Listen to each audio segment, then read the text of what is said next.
بسم اللہ الرحمن الرحیم۔ دوستو السلام علیکم۔ رجسٹرار سپریم کورٹ کو عہدے سے ہٹایا جائے، یہ سپریم کورٹ کے سینئر ترین جج مسٹر جسٹس قاضی فیض عیسیٰ نے chief justice of Pakistan justice Umar Ata Bandial کو لکھے گئے خط میں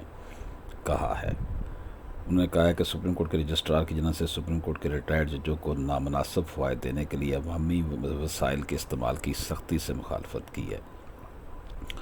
انہوں نے کہا کہ یہ ایسے فیصلوں کو شرمناک اور سپریم جوڈیشل کونسل کے ضابطۂ اخلاق اور ججوں کے حلف کی خلاف ورزی قرار دیا ہے، اور رجسٹرار سپریم کورٹ جواد پال کو فوری طور پر ان کے عہدے سے ہٹانے کی اپیل کی ہے۔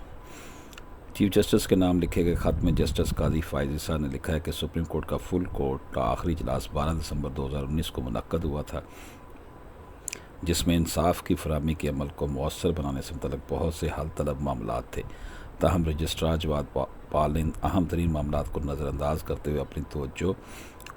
عوامی وسائل کے نامناسب استعمال کی جانب مرکوز کی، اور فل کورٹ کی جانب سے سپریم کورٹ ریٹائرڈ ججوں کو گاڑیاں فراہم کرنے کی تجویز کی توثیق کے لیے مجھے بھی ایک سرکولیشن بھیجا گیا۔ فاضل جج نے لکھا ہے کہ مجھے یہ شرمناک تجویز 1 جون 2022 کو موصول ہوئی تھی، اور میں نے اسی روز ہی رجسٹرار سے کہا کہ وہ اس حوالے سے کسی قانون یا ضابطے کا حوالہ دیں جو کہ فل کورٹ کو ایسی